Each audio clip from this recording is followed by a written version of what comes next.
Boa tarde, pessoal. Vamos iniciar mais um programa Proseando sobre Moda com Carla Bittar, pela TV Tudo Web, essa TV que só cresce. E eu tenho aqui gratidão pela audiência de vocês, pessoal que está sempre acompanhando, curtindo, compartilhando os conteúdos. E hoje a gente vai ter aqui um tema super atual, que foi o que rolou na Semana de Alta Costura do Outono e Inverno 2025-2026 de Paris, gente. Nossa, foi, assim, um luxo total.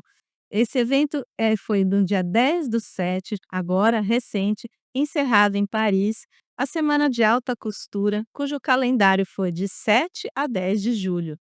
Para estar no calendário oficial de moda, gente, da alta costura, ele acontece apenas 2 vezes por ano. Vocês já tiveram oportunidade de ver aqui, em episódios anteriores, tudo sobre como funcionam as maisons de alta costura. E aqui hoje eu vou dar os destaques para tudo de lindo que aconteceu nas passarelas de Paris. Então, gente, para estar nessa capital francesa extremamente luxuosa, existem regras, né, rigorosas para serem aprovada as maisons. Então, tudo isso é aprovado por uma comissão, como eu já havia falado aqui para vocês num episódio específico. Gente, ao contrário das Fashion Weeks, o mote aqui das maisons não é o comercial, mas sim é o quê? Mostrar a identidade de cada maison. Então, vai aparecer ali o padrão de beleza de cada maison, o que é tendência nessa maison. Então, aqui não é uma preocupação com foco comercial. Então, eles apresentam exatamente todo o auge da expertise de cada ateliê. Tá, então, ressaltando aí toda a técnica de trabalho envolvido, inclusive ressaltando o trabalho manual, que é tão valorizado, que é tão importante, não é mesmo, gente? É isso que traz toda essa grandiosidade, todo esse luxo para as maisons. Então, gente, a couture é o auge da moda, é a sua forma mais luxuosa e criativa, tá? E sempre, gente, os bordados ali de tirar o fôlego, detalhes em flores e laços, tecidos nobres e uma licença poética, gente, para dispensar a praticidade. Então aqui a gente não está falando em look confortável e nem look mais prático. Aqui sim tem toda a licença poética para ousar, para deixar de lado aquilo que seria mais funcional, para deixar acontecer e fluir a imaginação. Então, gente, aqui é onde a arte se sobressai. Aqui é a cena teatral que vai estar em voga. Então, gente, os shapes são os mais inusitados, as ideias são as mais ousadas possíveis e tudo isso se torna um espetáculo de moda. Gente, o styling aqui ganha um tom mais dramático. Por isso essa temporada de 2025 e 2026 veio recheada de chapéus, luvas e esse toque teatral aí que eu disse para vocês. Essa edição contou com algumas novidades também do ponto de vista estrutural. Teve a despedida da Demna, da Balenciaga, tá, que partiu para assumir seu novo posto na Gucci, e a estreia de Glenn Mateus na Margiela, substituindo John Galliano. Então são trocas importantes aí, de estrutura das maisons, tá. E, também foi marcada pela última coleção da Chanel, pelo time de design da casa. A próxima já terá a assinatura de Mathieu Blaze. Então, gente, o pessoal aí do destaque, da organização, da estrutura das maisons está toda em troca aí. Então, isso tudo é novidade, recentemente trazida por país. Então vamos destacar aqui as principais tendências, gente. Foco nos ombros e também ombros de fora. Então teve essa dualidade aí nos ombros, tá? Ou eles eram focados por algum adorno bem, chamativo, ou então era o ombro totalmente de fora. Então, ombreiras dramáticas vieram compor esses looks, como eu falei para vocês, ou o ombro está todo vestido com um destaque muito inusitado, ou então efeitos mais sutis, né, passando por texturas localizadas, enfatizando os ombros foi sempre o objetivo comum de várias maisons. Então, gente, os ombros até à mostra apareceram bastante, com decote, aquele decote ombro a ombro, que é muito chique, ou então o ombro completamente desnudo. Então, gente, joga um casaco em cima, está pondo desnudo, tá frio, só jogar um casaco em cima e tá tudo certo. Então, pessoal, essa foi uma grande tendência que apareceu ali muitas vezes nas passarelas. E os looks em camadas, é uma coisa que eu venho trazendo sempre aqui para vocês. As sobreposições, elas estão sempre em alta e continuam, tá? Elas abraçaram de novo essa tendência aí do outono e inverno de Paris. Então, os babados chamaram a atenção, conferindo um ar romântico nas produções. Tá, tudo aquilo de mais escultural também tá muito bombando nas tendências, gente. Os esvoaçantes, as estruturas infladas, as formas esculturais dominando, indo desde aquelas golas mais elaboradas até shapes que se tornam até meio arquitetônicos. Golas e lapelas, pessoal, coisa assim antiga, tá tudo voltando na moda. Golas e lapelas são coisas assim que a gente tem herança de lá de trás, mas que estão com tudo aqui nessas tendências. Elas ganharam muito destaque nessa temporada, dando um clima todo vitoriano, tá? Desde aquele mais antigo, como eu falei para vocês, até o mais futurista, tá? Então repaginaram aqui as golas e as lapelas até para looks mais futuristas. O peplum, pessoal, característico daquele período de ouro da alta costura, também voltou com tudo, muitas vezes em forma de corseletes. Sabe, pessoal, aquelas corseletes estruturados? Então aí, aproveitem para usar, você que tem algum aí guardado no seu armário, tenho certeza que você vai poder usá-lo novamente, porque isso aí está sendo ditado pelas tendências de país. Aumentando o volume, pessoal, em especial nas saias, ganhando formas estruturadas com auxílio de armações, imagina, saias armadas voltando, e materiais volumosos, criando um efeito extraordinário. E as cores que dominaram, pessoal?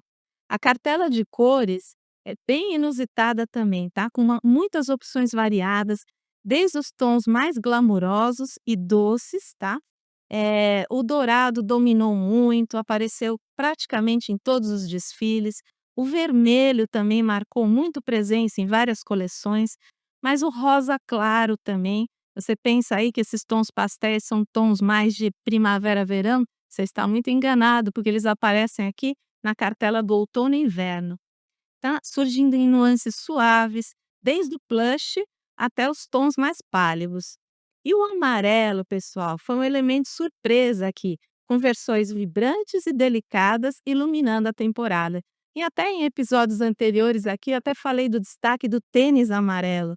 Então, realmente, você pode colocar aí o que você tiver de amarelo aí no seu armário para dar destaque nos looks, seja ele lenço, seja ele tênis, que o amarelo realmente voltou com tudo.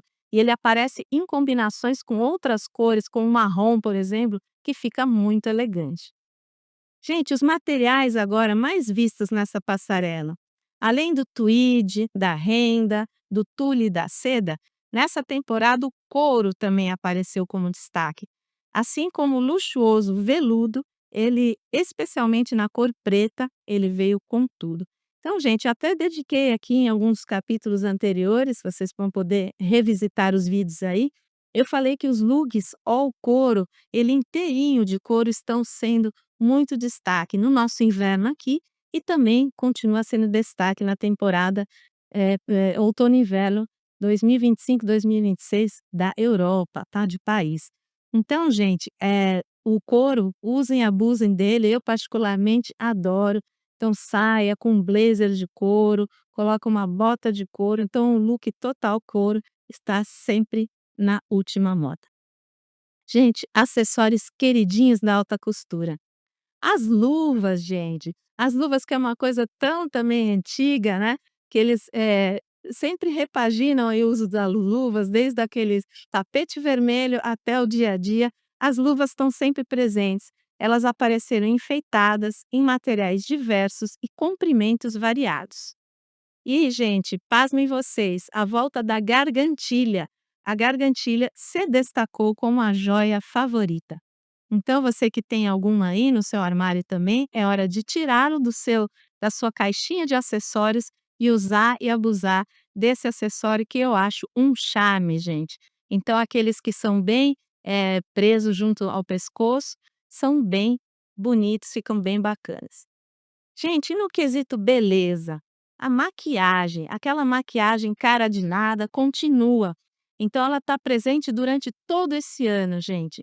Então, desde as tendências de primavera, verão, eu tenho falado aqui para vocês que a make cara de nada é o que está reinando nas temporadas, nas Fashion Weeks, aqui também nos desfiles das Maisons. Então, aquele coque, né, as modelos apresentavam o cabelo preso com coque e aquele make nada. É para dar uma estética aí, o apelo à estética é da clean girl, então aqui era uma visão bem limpa mesmo, né, que foi a aposta e continua sendo a aposta dessa temporada. A pele iluminada, gente, o rosto iluminado com iluminador, tá, também deixou destaque para deixar a pele bem reluzente mesmo. E os batons statements, para dar aquela emoção nos lábios, tá, um destaque todo especial nos lábios. Conclusão disso tudo, gente, foi uma programação mais leve do que o normal, porque teve a ausência de grandes marcas aí como a Valentino, que é a marca que só apresenta um desfile de alta costura uma vez por ano, e da Dior, que também está com um novo diretor criativo, que é o Jonathan Anderson, está nomeado há apenas um mês. Então tem mudanças estruturais acontecendo aí nas Maisons, como eu havia dito para vocês, que está causando bastante comentários aí nos bastidores. Muitas casas também aguardando as estreias oficiais de seus novos estilistas nas passarelas em setembro. Então, aguardem que a partir de setembro, toda essa renovação desse pessoal que compõe as estruturas das maisons vão estar aí apresentando os seus looks, as suas tendências. Então, entre elas, a Chanel, a Gucci, a Balenciaga, a Loewe e a Bottega Veneta. Então, gente, aguardem que setembro promete, hein? Então tem muita novidade no mundo da alta costura. Vamos dar destaque aqui para a Maison Margiela, gente. Está em seu novo capítulo aí, com a estreia de Glenn Matthes como diretor criativo da Maison e que já fez uma estreia incrível, tá? Fiel à paixão de Margiela por upcycle e reinvenção, ele também utiliza materiais reaproveitados que ganharam nova vida, incluindo jaquetas de couro desgastadas com acabamento rachado e decadente. Então, pessoal, para dar aquele look, aquele ar meio eh, podrinho, entre aspas, né, que a gente costuma falar na moda. Então, de novo aqui, o couro aparecendo em suas formas mais inusitadas, dando um ar aqui todo decadente, como ele quis dizer, para dar exatamente essa ideia do reciclável, do reaproveitável, né, gente? De dar nova vida aos materiais e às roupas. Gente, um vestido justo foi costurado a partir de estampas de molduras e papéis de parede, com bordas cruas e desfiadas e combinando uma máscara em papel machê. Então, gente, isso é o auge do reaproveitamento dos materiais da moda. Então, criam-se coisas belíssimas, verdadeiras obras de arte, através dessa ideia de sustentabilidade que tem que estar presente realmente para a gente poder ter essa coisa de salvar o planeta, porque a gente sabe que a indústria fashion é aquela que mais consome recursos naturais, né. Então, gente, então a preocupação desse estilista com essa questão é sempre presente.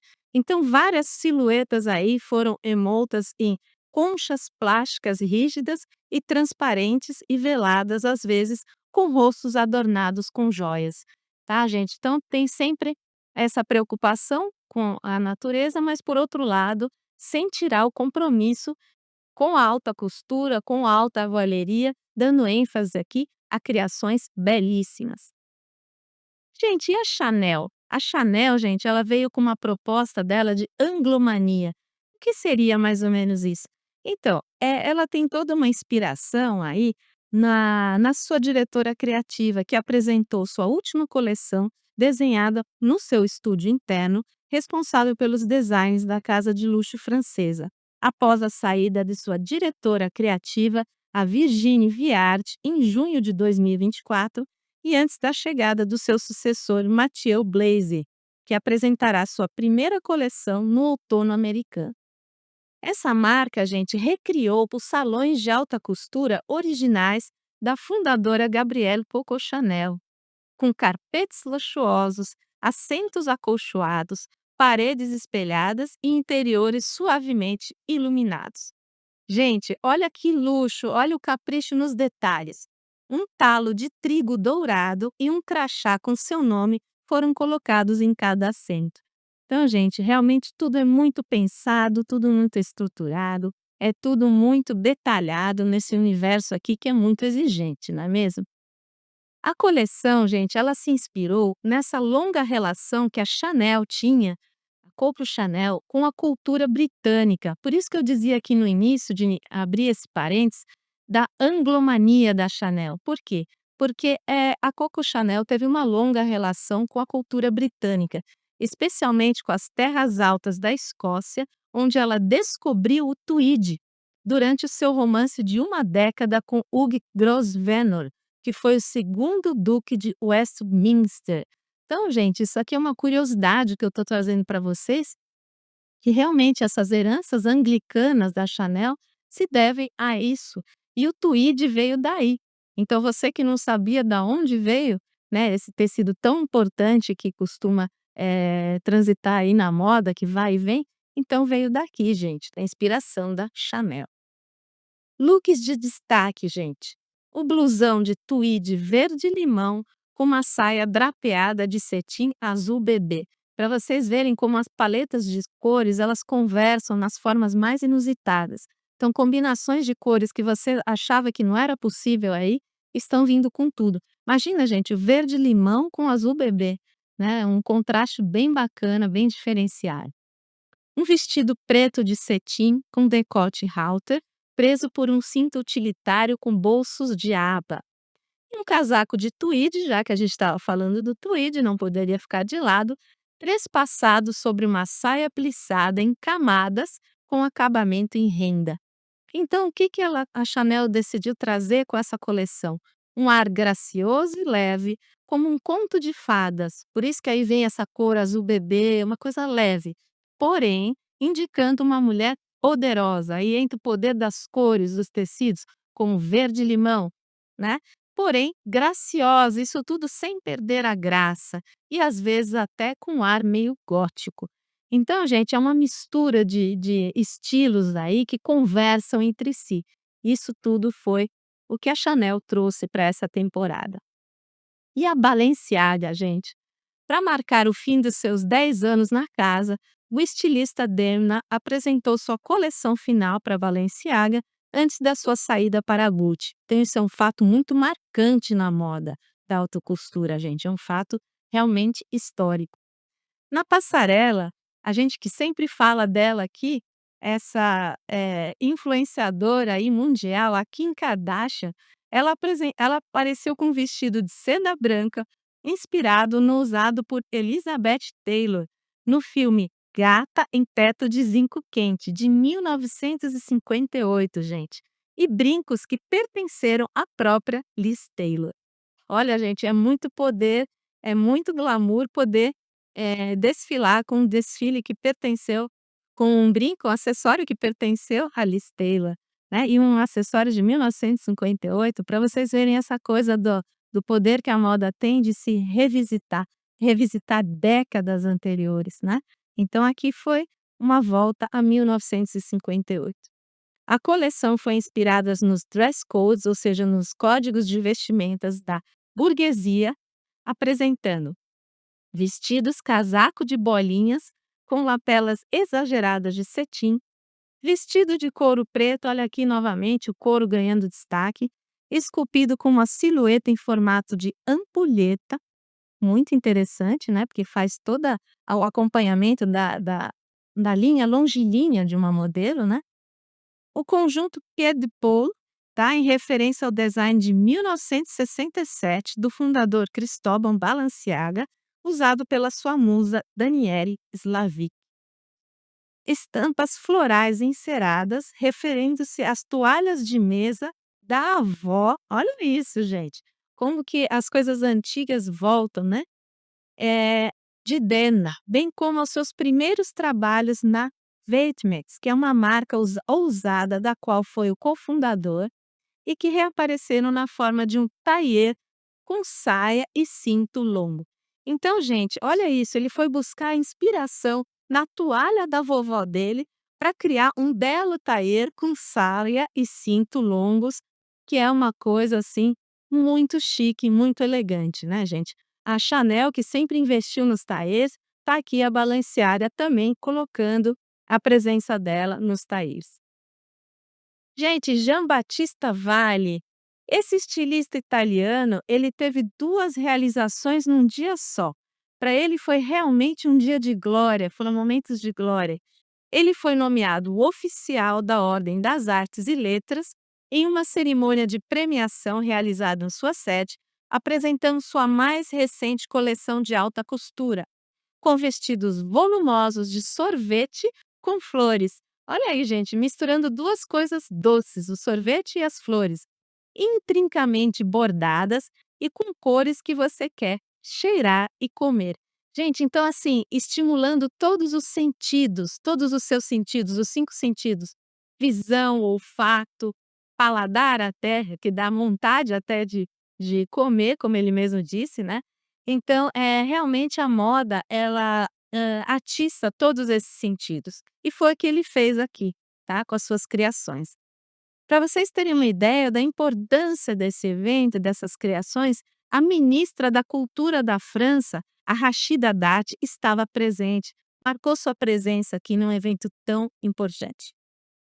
Gente, e a presença das brasileiras nos desfiles? Eu sempre costumo aqui dar ênfase, a como anda, né, o nosso território aí fora. Então, novamente as brasileiras marcaram presenças como Helena Bordon, a Lívia Nunes, a GK e a Antônia.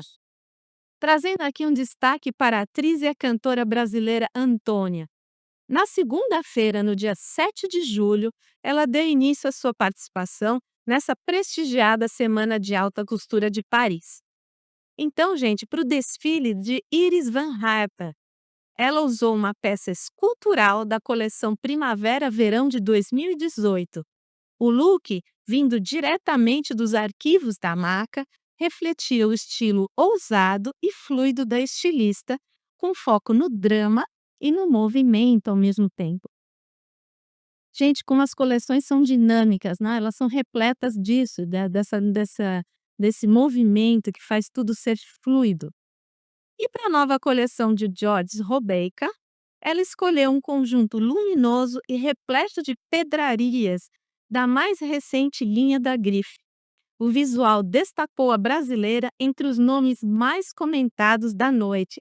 Então, olha para vocês verem como está a participação das brasileiras. As brasileiras estão, de fato, arrasando aí fora, gente. E para encerrar o primeiro dia, a Antônia compareceu no desfile de Raul Mishra, nesse momento homenageando a nossa moda nacional com uma criação especial assinada por Normando. Gente, abre aspas aqui, eu vou citar o que disse a Antônia nesse momento de tanto glamour e lá, representando o nosso país lá fora. Ela disse: "É uma emoção indescritível estar próxima da moda em sua melhor qualidade técnica e artística. Ah, já nesses primeiros momentos, me sinto inspirada de diversas maneiras e muito animada para os próximos momentos." Gente, então ela disse tudo aqui, ela definiu tudo, né? Então são momentos realmente para se levar para uma vida toda, são momentos de glória, né? E ela aproveitou essa sua passagem por Paris para gravar um novo projeto musical. Então, gente, um projeto musical inédito está por vir aí, então aguardem para quem é fã dessa cantora. Enfim, gente, para resumir tudo, as brasileiras, como sempre, brilharam e não foi pouco nas ruas de Paris durante a Semana da Alta Costura, com uma mistura de sofisticação, ousadia e aquele toque único que só nós sabemos dar, nós brasileiras, né? Então, elas, nossas representantes aí nos desfiles, ousaram e realmente arrasaram, né? Com looks que chamaram a atenção nos cliques de street style mais comentados da temporada. Entre produções elegantes, visuais modernos e truques de styling criativos, elas mostraram que elas dominam essa arte de se vestir com personalidade, sem abrir mão da autenticidade. A moda brasileira, gente, ela ganhou espaço de um jeito nos solos parisienses e provou mais uma vez que ela sabe caminhar entre o clássico e o contemporâneo com maestria, gente. Então, gente, era isso que eu gostaria de trazer aqui para vocês, esse conteúdo sobre a Semana de Alta Costura de Paris. Espero que tenham gostado.